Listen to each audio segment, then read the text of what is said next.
Welcome to Lesson 1, the time value of money. Our objectives today are to understand how the time value of money works and to calculate the present value of a lump sum. Basically, if you think about money, if you had $10,000 today and you kept it in your drawer and you didn't take it out of your drawer until 10 years later, what do you think you could buy for $10,000? Well, today you might be able to buy college tuition, or you may be able to buy a car, a used car. But in 10 years from now, the idea is that that $10,000 would buy you a lot less. So over time, if that money doesn't grow, the money is worth less and less. If you think about people, 20 years ago, maybe they only needed $7,000 to pay for a full year of college tuition. Now college tuition costs a lot more. So because of cost of living, because of the way things grow, money that you have today cannot buy the same amount as it can in the future. Let's look at an example. So let's say you had a choice. Let's say today I could give you $100 right now today. Or you could wait 1 year and I would give you 104. Or you could wait 2 years and I would guarantee that I would give you $109. Which of these options would you choose? Well, before you could make that decision, you would need to know what kind of interest rate you could get on your money. Well, let's assume for simplicity's sake that you're going to earn 5% on your money. Okay, so let's go ahead and write that down. 5%, that's what you're going to earn. So we'll just say that you decided to take the $100 right now today. Well, what you are going to do with that $100 is you're going to stick it in a savings account where you would earn 5%. And again, for simplicity's sake, we're just going to say that it compounds annually. Remember our discussions and calculations around compounding. Every time we compound, we recalculate interest based on the total amount of money that's in our account. So for 1 year, we would earn 5%. So we would multiply this by 5%, and we would end up with $5, which we would add back to the $100 to get us $105. So at the end of 1 year, that $100 would grow to be $105. So that's definitely a good deal compared to the $104 that I was going to offer you after 1 year. But let's say now that we want to see what this money would be worth after 2 years. Well, it's compounding annually, so at the end of 1 year, we now have $105. So we're going to now multiply that by another 5%. But remember, we can multiply that by 105% so that I don't have to do this where I add the $100 back after finding my interest. So 105% times $105 will get us, let's pull up our calculator, 1.05 times 105 will get us $110.25.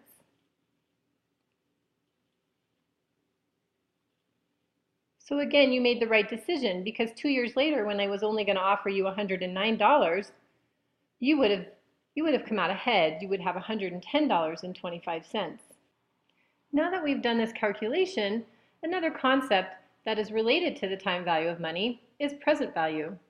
So let's write that, present value.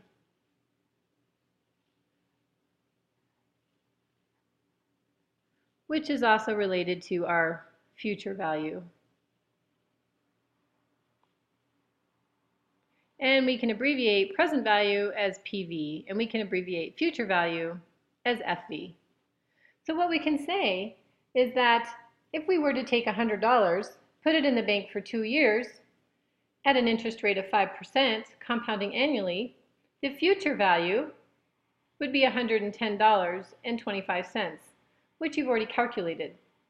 But now we can say that we know the present value. If I told you that in 2 years I was giving you $110.25 and I said, what is the present value?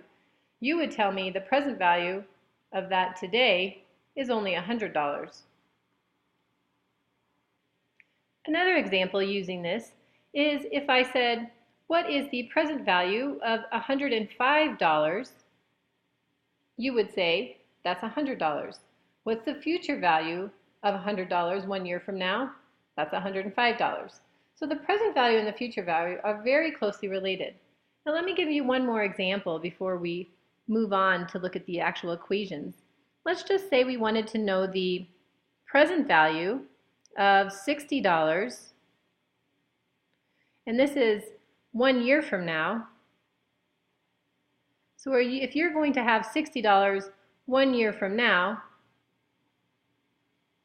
what would the present value be today? Well, if you think about how we've calculated this, it's really easy to plug this into our equation. Well, we know the future value is 60. And if you look at how we've done this, the future value is going to be equal to the present value, the principal that we would invest today, which we don't know, times 1 plus our interest rate, which is 0.05 in this example. So what we're trying to find is P, and P is the only variable. We can also then simplify this and say that our future value, 60, is equal to our principal times 1.05. And then to solve for P, all we would need to do is just divide by the 1.05 to figure out what $60 would be worth today at an interest rate of 5%. So again, if we take out our calculator and we take 60 divided by 1.05, we would learn that $60 today at an interest rate of 5%, the present value is only equal to $57.14. This is the way time value of money works. And again, remember that present value and future value are very closely related. We just use the same equations. So let's go ahead and look at a compounding equation. In this case, this should look familiar to you. We have our future value is equal to our principal, or now we're calling this our present value, times 1 plus our interest rate raised to the number of periods. In the prior example, we just had one year, but maybe you have money that you're going to get in 30 years from now, so then this would be 30. In this example, we're also assuming an annual compound rate because we don't have this over anything. But remember that we could put this over 4 if we compounded every quarter, or we could put this over 12 if we compounded every year, and then this would be obviously raised to the number of compounding periods, so however many years times however many times we compounded. If we were to solve this, just did in the prior example, we would divide this entire side by 1 plus I raised to the n power, and we would end up with an equation like this. So you choose which one is more comfortable for you. If you are more familiar with the compounding equation and you just want to plug in the numbers into the variables that you have and then solve like we did, that's perfectly acceptable. Or you can write this down. This is the equation to find the present value of a sum given that you know the future value. Let's try 2 examples before we go. So in this example, this says, what is the present value of $400,000 that's paid 30 years in the future at a rate of 7% compounded annually? And where do you see this kind of thing? Hopefully you're saying to me, I see this in the lottery. Because what happens when you win the Powerball? They ask you, would you like to be paid a certain amount every month right now? Or would you like to receive the present value of what this lottery is worth? So for example, if right now the lottery was worth $1 million and they asked you, would you like to receive a lump sum? You're not going to receive a lump sum. You're going to receive the present value of that amount, assuming that you would have received the annuity over 30 years. So when the lottery says, hey, this is at $126 million, that's the future value. You need to calculate the present value if you want to be paid a lump sum today. So let's go ahead and assume this is like the lottery. And we want to find out, you just won the lottery and the amount was $400,000 and you decide to take the lump sum today. So what you want to do is calculate the present value of $400,000, assuming that we have a rate of 7% compounded annually, just for simplicity. So let's go ahead and fill out our equation. Okay, so I've plugged it into our original future value equation just so that it's more simple, we have our future value of $400,000 that you just won. We want to know what you're going to get paid today. That's our present value at an interest rate of 7%. So we have 100% of what we have plus 7%, but over 30 years. So let's go ahead and simplify this. We have 400,000 is equal to the present value of 1.07 to the 30 years. So we need to figure that out first. We need to do our exponents first. So 1.07 raised, okay, I had to pull out my other calculator that has a raised to the power right here, of 30, and that gets us 7.6, so let's write that down. So the present value, and we said we got 1.7 or 7.61, so I'm just going to round 7.61. Now we know that we need to solve for our present value, so we'll go ahead and divide both sides by 7.61. And once again, using our calculator, these cancel, and we know that our present value is going to be 400,000 divided by 7.61. So we are not going to get 400,000. We are actually only going to get 52,562.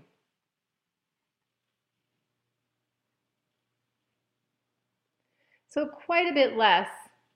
So the present value of 400,000, 30 years in the future, is only 52,562. Pretty astounding, isn't it? Let's try one last example. In this example, we are going to use a continuous rate of compounding, as that's pretty typical. So what is the present value of $1,000 paid 5 years in the future at a rate of 4% compounded continuously? So let's see what $1,000 is worth today if we were going to get it paid 5 years in the future, assuming a 4% interest rate. So hopefully you remember your formula for continuous compounding. Remember that the future value is going to be equal to the principal today, our present value, times E. Remember that E is just that number, that 2.7 number, raised to the rate times the time. So if we go ahead and we plug everything in, we know the future value is $1,000. We want to find out the present value. E is just a number. Our rate, written as a decimal, is 0.04, and our time, we said, is 5 years. So what we're going to do now first is go ahead and simplify this. So we want to simplify the 0.04 times the 5. When I multiplied 0.04 times 5 in my calculator, I got 0.2. Now we need to raise e to the 0.2 power. So how does that look? Let's look at our calculator again. On this calculator I have an e button. If you don't have an e button, you can type in the 2.718, and then we're going to raise that to the 0.2 power, and we get 1.22. So 1,000 is equal to 1.22 times our present value, which we don't know, which we're trying to find out. So solving for that, I would divide both sides by 1.22. These cancel, and our present value is going to be equal to 1,000 divided by 1.22, and that gets us $819.67.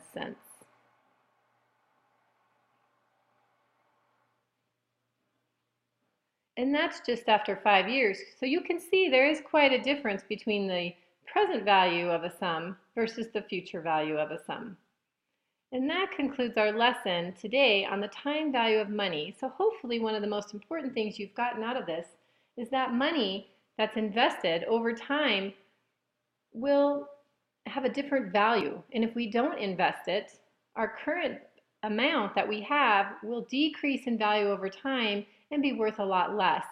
So it's in your best interest to take the money that you have, invest it in some sort of savings account so that it can keep up with the cost of living, with the way that money grows in value.